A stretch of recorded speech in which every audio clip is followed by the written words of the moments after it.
Donc, Jésus avait l'entité d'infaillibilité qui les couvrait.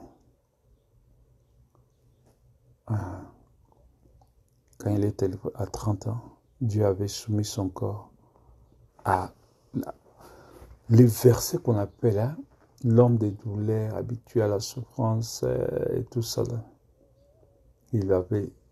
C'est une dimension. Il a été exposé, il a été placé, c'est comme un podium. Il a été placé sur ce podium-là. C'est un mystère. Et sur ce podium-là, il recevait maintenant des attaques. Mais à l'intérieur de lui, ça a repoussé ces attaques-là. Vous voyez? Tu peux recevoir une attaque et puis ça te garde au sol pendant 1, 2, 3, 4 jours, 5 jours, une semaine, un mois même. Comme Frère Branham dit, le diable a droit à un coup. Et ce coup-là va te paralyser, va te rendre inactif pendant un temps. Ça ne pouvait pas arriver avec Jésus. Tous les coups du diable ont été anéantis. Maintenant, ceux qui ont vaincu Satan au ciel, ce sont ceux qui ont vaincu Satan dans Jésus-Christ. Ce sont ceux-là qui seront enlevés.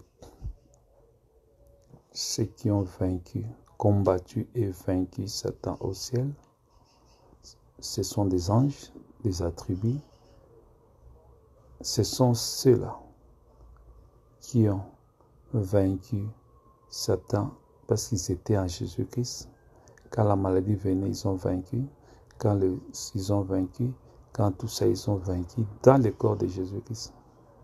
Parce que le cœur de Jésus-Christ était la plénitude de tous les attributs. Il y avait tous les corps glorieux là-dedans. Il y avait tous les corps glorieux là-dedans. Tous les attributs de Dieu étaient là-dedans. Alors, ils ont vaincu. C'est-à-dire, ce corps-là, c'était une tente. Ok. Nous sommes déjà venus sur la terre.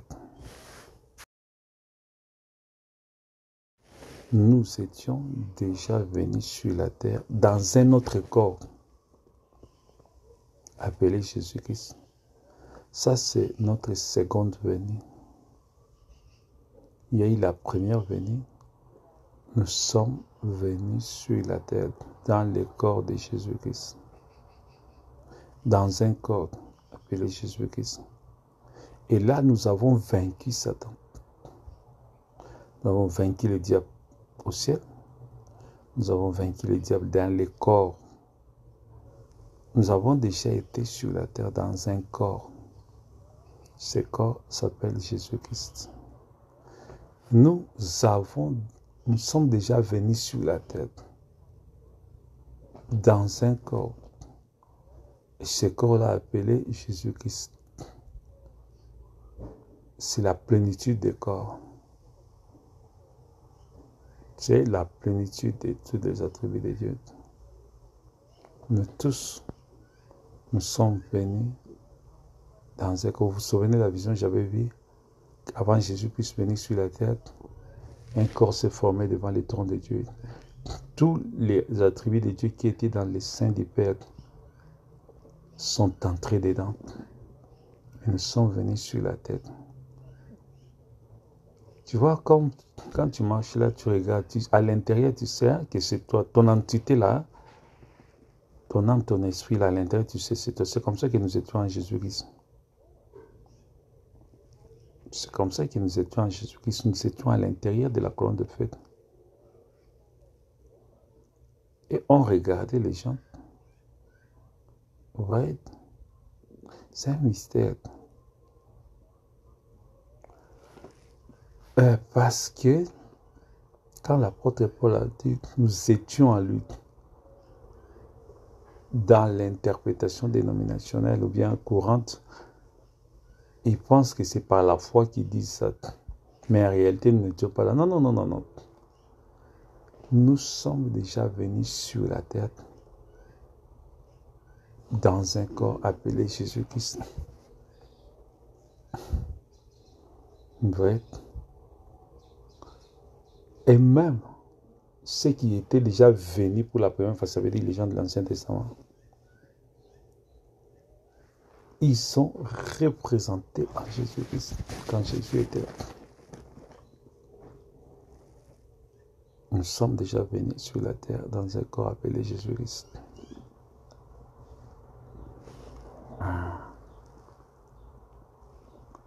Alors, sa mort, sa résurrection, nous sommes rentrés au ciel. Voilà.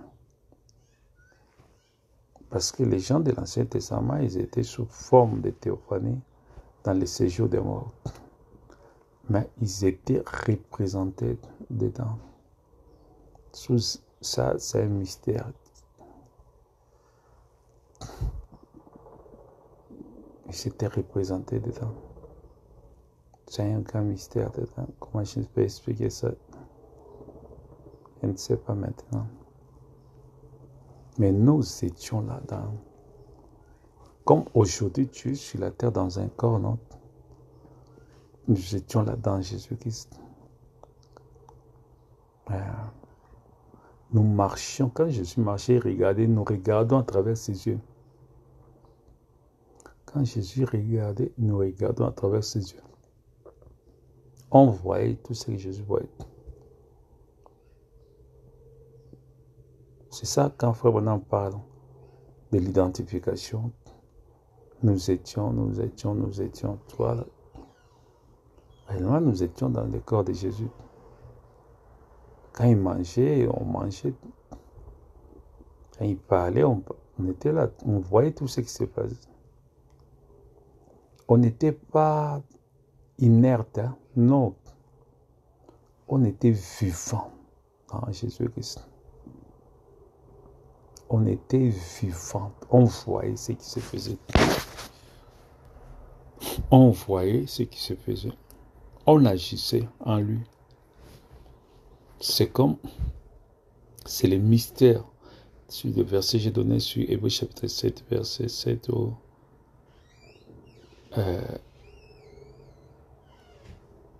Lévi agissait au travers d'Abraham, bien qu'il allait être manifesté dans des générations plus tard. Mais Lévi était dans les reins d'Abraham. Et dans une spermatozoïde.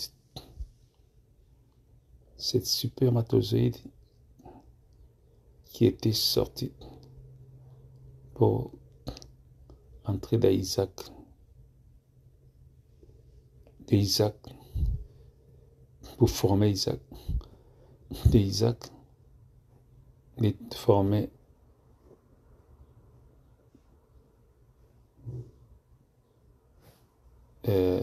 Jacob.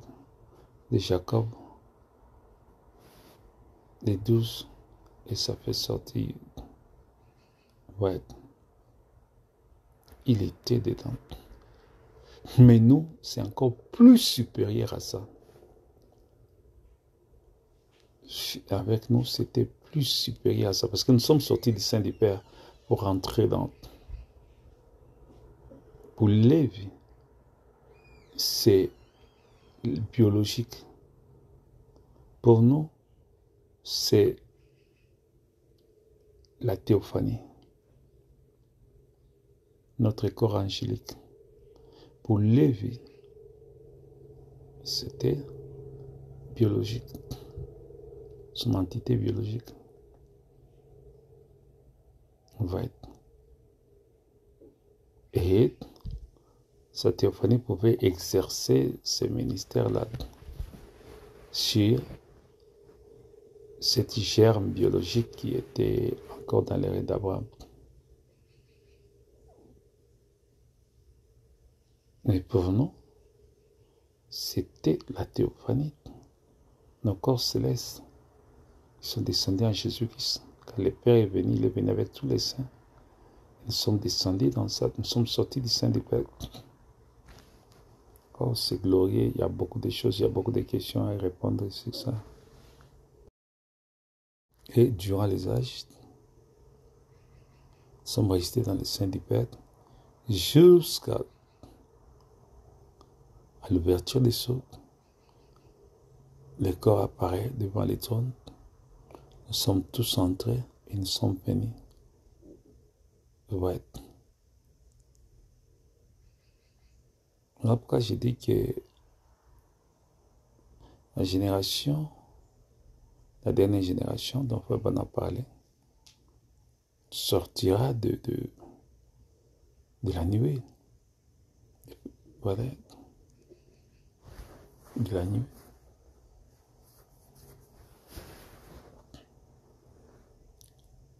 Alors, ici, ce sont des attributs Pierre de Fête, le fils Pierre de Fête, qui avait vraiment une action qui agissait dans Jésus-Christ.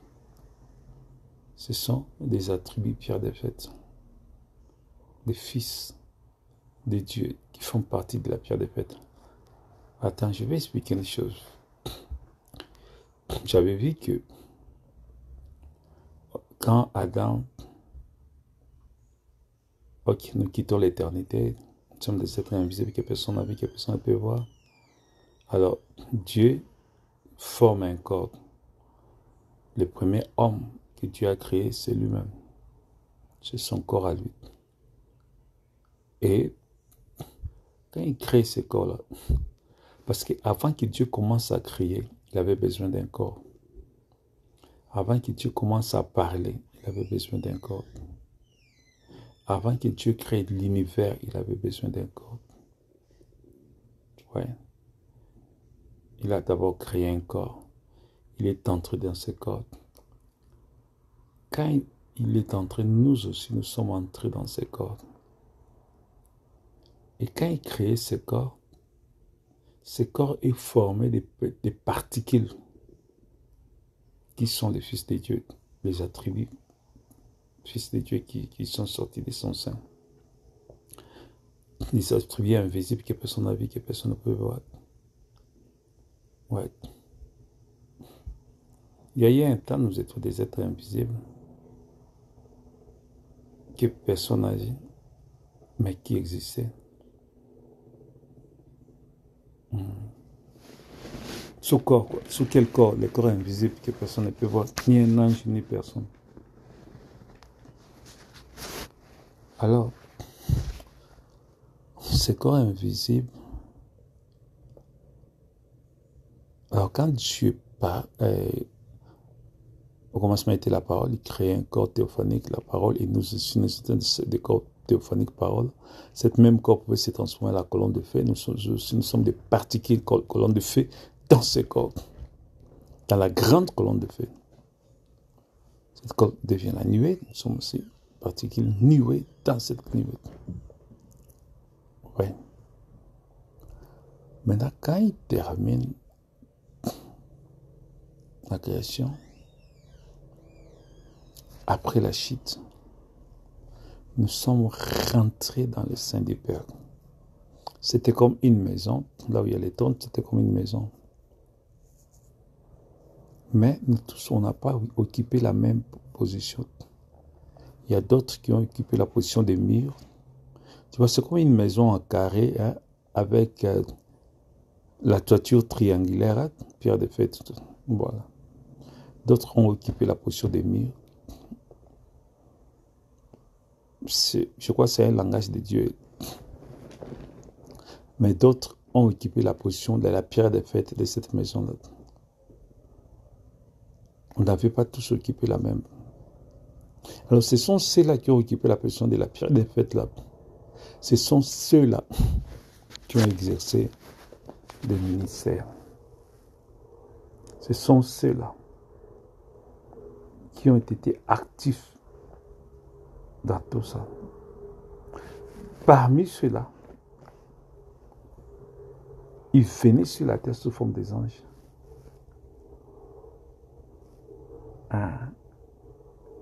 Dieu pouvait entrer en eux et venir parler aux gens. Comme Dieu a dit à Moïse, aux enfants d'Israël, voici, je vous ai parlé depuis les cieux. Mais sur la terre, il y avait un ange dans la bouche duquel la voix de Dieu sortait. Mais Dieu dit, je vous ai parlé depuis le ciel. Il y a un ange qui représentait, quelqu'un qui représentait Dieu. Un représentant de Dieu, c'est un attribut de Dieu, c'est un fils de Dieu. Jéhovah Jireh, Jéhovah Rapha, un attribut de Dieu.